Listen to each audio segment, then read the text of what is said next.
ইহুদিরা এসে আল্লাহ রাব্বুল আলামিন সম্পর্কে নবীজির সামনে দাঁড়িয়ে প্রশ্ন করলেন, আহু আমিন যাহাবিন, আপনার আল্লাহ কি স্বর্ণের তৈরি? নাউযু বিল্লাহ। আবার প্রশ্ন করলেন, আমিন খাশাবিন, নাকি কাঠের তৈরি?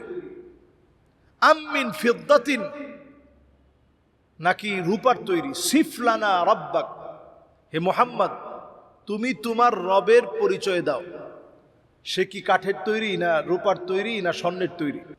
কোন নাস্তিক যদি আপনাকে, অ্যাথিস্ট যারা আছে,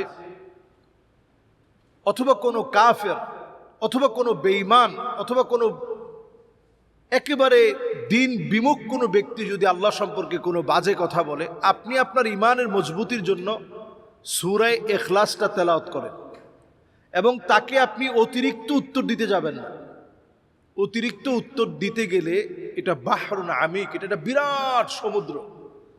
তার বিভিন্ন অহেতুক অমূলক প্রশ্নের কারণে আপনার ঈমান প্রশ্নবিদ্ধ হয়ে যেতে পারে।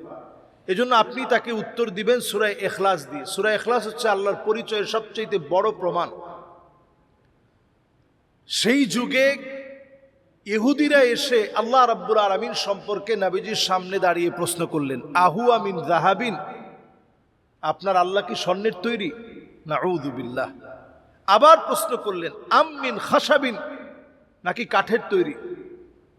আমিন ফিদ্দাতিন, নাকি রূপার তৈরি? সিফলানা রাব্বাক, হে মুহাম্মদ তুমি তোমার রবের পরিচয় দাও, সে কি কাঠের তৈরি, না রূপার তৈরি, না স্বর্ণের তৈরি? নাউযু বিল্লাহ।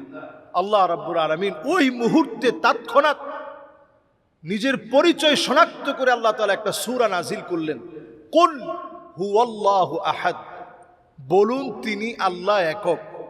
আল্লাহুস সামাদ, তিনি আল্লাহ অমুখাপেক্ষী। আল্লাহুস সামাদ, তিনি আল্লাহ অমুখাপেক্ষী। লাম ইয়ালিদ ওয়া লাম ইউলাদ, আল্লাহ রাব্বুল আলামিন তিনি এমন, কাউকে তিনি জন্ম দেন না, কারো কাছ থেকে তিনি জন্মগ্রহণও করেন না।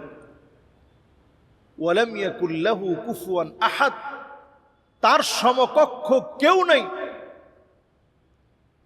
তো আল্লাহ রাব্বুল আলামিনের এই পরিচয়ের পর্বটা প্রত্যেকটা আয়াতে লক্ষ্য করেন সিফাতুর রহমান, আল্লাহর বৈশিষ্ট্য, আল্লাহর পরিচয় দিয়ে এই সূরাটা পুরাটা ভরপুর। এই জন্য এই সূরাটা খুব খেয়াল দিয়ে, মন দিয়ে, দিল লাগায় পড়বেন। কাউকে যদি উত্তর দিতে হয় এই সূরাটা থেকে দিবেন।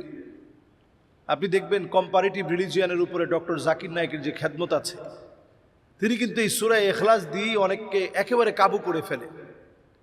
মা তাসিফাতি মা আস্তি, প্রভুর কোনো ফটো নাই, ভাস্কর্য নাই, কিছু নাই। তো সেই কথাই তো আল্লাহ তাআলা সূরা ইখলাসের মধ্যে বলছেন, কুল হু আল্লাহু আহাদ, বলুন তিনি আল্লাহ একক।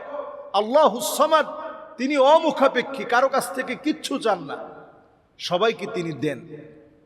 তো আল্লাহর কোনো ফটো নাই, কোনো মূর্তি নাই, কোনো ভাস্কর্য নাই।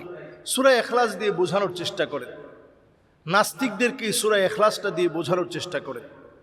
আস্তিকরাও, যারা আমরা বিশ্বাসী মানুষ, তারাও এই সূরা ইখলাসটাকে বোঝার চেষ্টা করেন। কেন এই সূরাটা, লিআন্নাহা তা'দিলু সুলুসাল কোরআন, কেন এটা কোরআনের 10 পারার সমান সওয়াব। এই সূরাটা এত পড়তে কেন ভালো লাগে? এই সূরাটার নাম সূরা ইখলাস, যেমন আরো অনেকগুলো নাম আছে। এই সূরাটার নাম সূরা ইখলাস কেন? এটা একনিষ্ঠ মুমিন আপনাকে বানিয়ে দিবে আপনি যদি এই সূরাটা ভালো করে পড়েন। এই সূরার আরেকটা নাম সূরাতুত তাওহীদ, এটা বিশ্বাসীদের সূরা, বিশ্বাসের সূরা। যেই সূরা পড়লে আল্লাহর পরিচয় এমনভাবে পাওয়া যায়, আপনার বিশ্বাস আল্লাহ তাআলা বাড়িয়ে দিবে। এই জন্য এই সূরাটা বেশি বেশি পড়া। আল্লাহ তাআলা আমাদেরকে তৌফিক দান করুক। আসসালামু আলাইকুম ওয়া রাহমাতুল্লাহি ওয়া বারাকাতুহু।